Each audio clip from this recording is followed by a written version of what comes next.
Thomas Bonin says, do you think Fury thinks his legacy is complete after the Wilder fights? Everything he's done since is money grabs. Is Dillian White a money grab? Is Chisora 3 a money grab? I mean, I didn't expect either of those to be the successes they were, but maybe him and Frank Warren saw something I didn't. That's why they're in the jobs they are. And also because, you know, he can fight a bit. Warren, that is. But no, seriously, I don't know. I don't think from knowing Fury, the limited amount I do, that he's got a lot of time for legacy talk and for public perception generally. I think he's in it to do what makes him happy, what he sees as barometers of success for him. You know, we saw in the interview he did last week with Radio Raheem on Seconds Out that he was saying, you know, I've done this, I've done it, and he was listing everything. You know, I've been in WWE, I've done a single with Robbie Williams, I've been on this, I've got a Netflix show, and you know, I think he sees himself as a kind of multi-platform, multi-discipline superstar. I think that's what he sees as his legacy and public perception. I don't think he's that bothered about what the hardcore boxing fans think, which is strange because he grew up as a hardcore boxing fan and is a bit of a historian in his own right, and historian. So, yeah, it's an interesting change, but I think that Fury's faced a lot of criticism in his career, you know, and a lot of it justified, don't get me wrong, but some of it not. And I think he's got that maybe slight chip on his shoulder.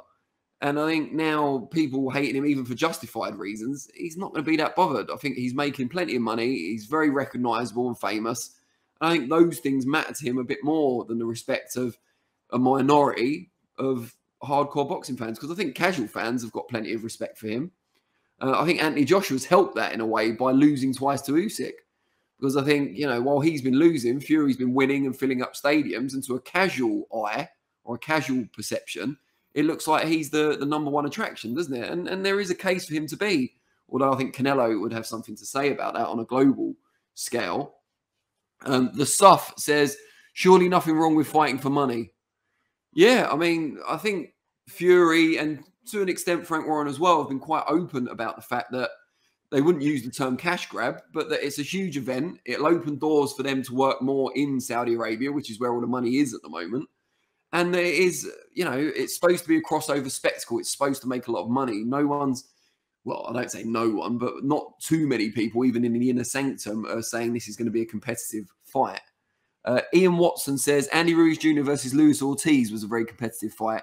Either of these two are very credible opponents. We'll get to Anthony Joshua's next move in a bit, Ian, but I think Andy Ruiz Jr. trilogy is being considered for that. So we will talk about that. But yeah, just getting back to Fury and Ngannou. Ayman, do you think in itself people are angry about the fight? Or is it more that Fury's not going to defend his title at all this year?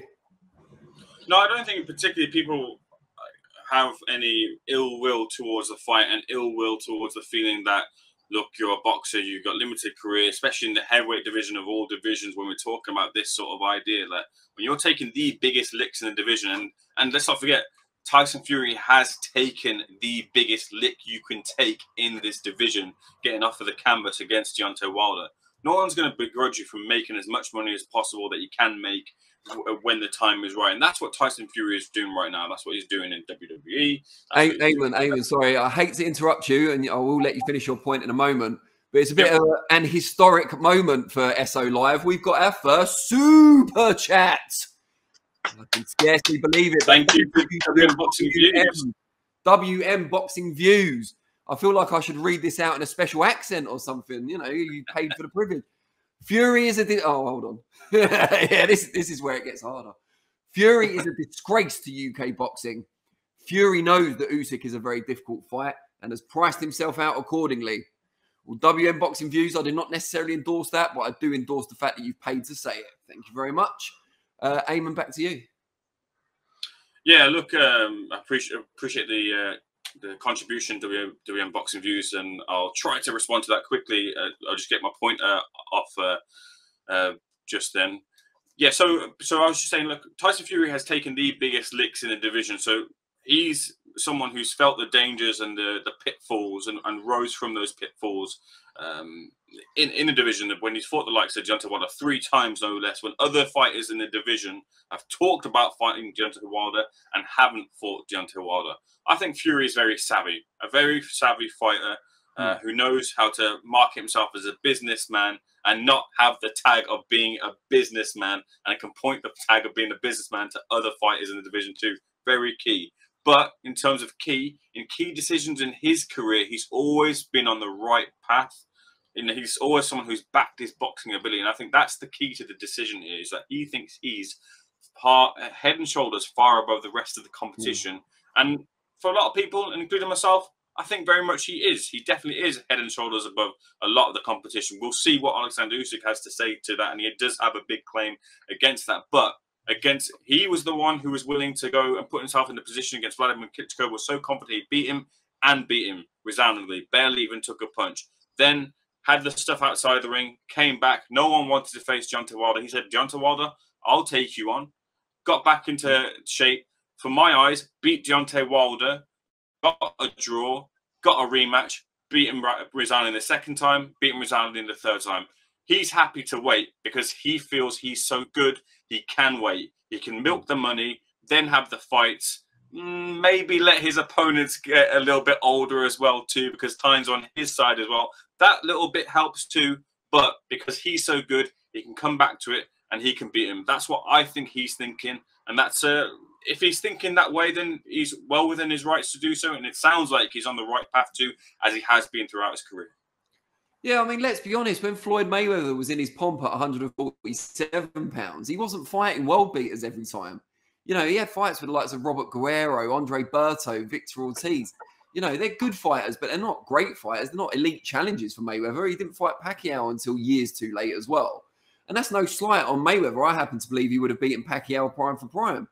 But the point is that he's a smart businessman. And I think a lot of people praised him for that, where they're quick to criticize Fury for the same thing. Perhaps because Fury's bluster maybe doesn't match his intentions. But then you could say the same about Mayweather. Just to make clear on the Super Chat front as well, we do endeavour to read out as many of your comments and questions as we can. The only difference with a Super Chat, which obviously you have to pay for, so not the only difference, I've already contradicted myself, but the other difference is that it will guarantee that your comment gets read out. Ace of Yunizwen, I'm sure how to say that, as you can tell. Fury is to blame. Anyone who thinks otherwise is stupid, plain and simple. Wow. I've been called all three in the past, to be fair, often in conjunction, so I'll take that. We'll talk about Usyk's side of it in a minute. JM84, did Usyk price himself out of rematch financials? Yes, he bloody did. We're going to talk about Usyk shortly. Brad's dad, say hi to Brad, dad. Says Saudi is to blame, not Fury or Usyk. It's common sense to let the fight marinate over a few months. It's a business. Well, it's been more than a few months already, Brad's dad. It's a business, not just a sport. The fight will 100% happen. Patience needed. Well, I was going to say they said that about Mayweather Pacquiao, but then it did eventually happen. The Surf says, I recall Fury making the offer to Usyk first. Yeah, so getting back to that, they had much documented negotiations earlier in the year. It seemed like it was on. Fury kept talking about deadlines. I don't think he helped negotiations by talking about them publicly or by setting arbitrary deadlines. But it seemed like behind the scenes, George Warren and Aegis Klimas and Alex Krasuk were getting something done. And then while it all seemed to be agreed, although I don't believe Fury ever completely agreed to donating the £1 million to Ukraine, although I think Frank Warren offered to cover that himself, Fury then asked for the rematch clause to be removed from the contract. And I think that was just, I don't think it was that specifically that the Usyk camp didn't like, but I think that was the straw that broke the camel's back. I think that they'd had enough by that point of being messed around. So, in a sense, to say Usyk walked away, that is technically true.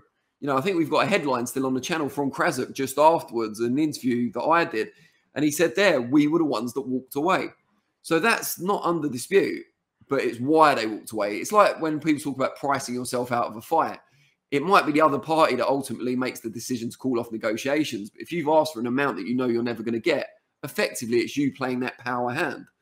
So there's an interesting one. And the other thing I'd say in Fury's defense is that when Oleksandr Usyk decided to sign, or his team decided to sign with Skills Challenge Promotions, which we've heard in recent reports is now not the power base in Saudi Arabia, perhaps, that it was thought to be, and it may actually be the Riyadh-based group that worked with Tyson Fury and Francis Ngannou and Frank Warren and so on to put on this fight.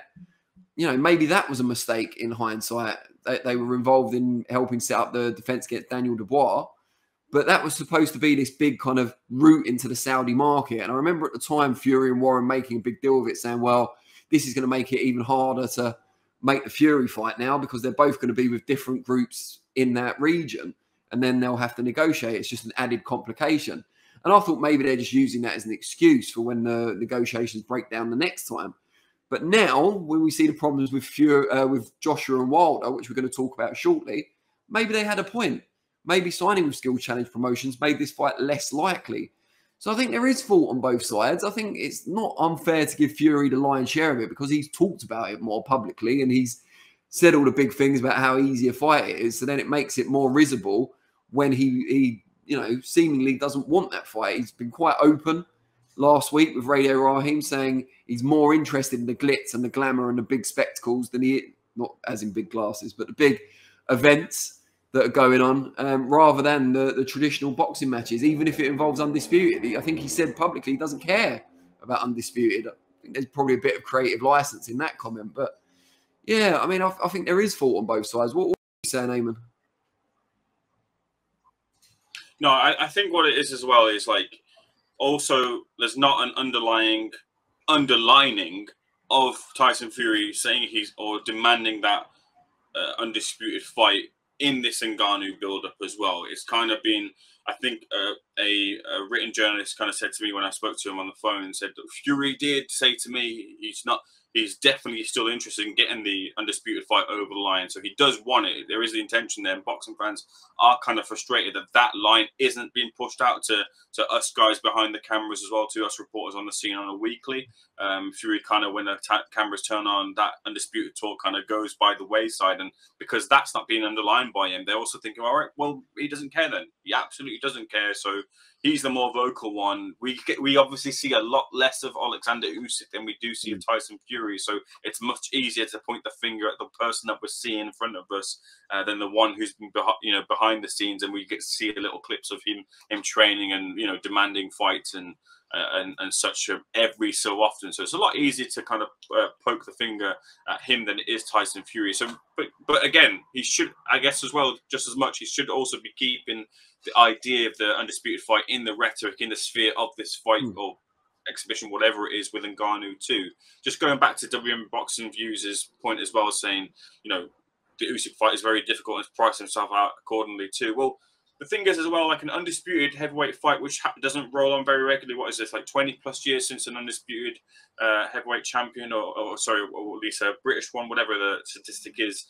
It's big when it comes to boxing, which is a niche sport. It very much is big news. When the biggest fights happen, we hit the papers, we hit the public consciousness, we hit the mainstream TV, we hit the big bucks. Only when the big fights happen, only when the Floyd Mayweather's take on Pacquiao or McGregor or whatever it is. And this is one of those type of fights that does cross over and does demand that big money and needs to be given that big money accordingly. Now you add in the Saudi side too, who there's no splits, there's no talk. You make your own deal, so you've got to maximize as much as possible. And for someone like Tyson Fury, who's been, like we've mentioned as well, like you mentioned about Radio Raheem speaking to him, saying singles, books, WWE, he feels that he's not been remunerated for the biggest fight in his career. That's a problem for him.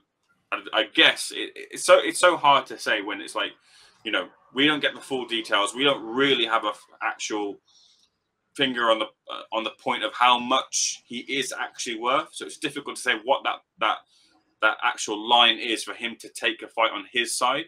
But clearly, it's not been met yet.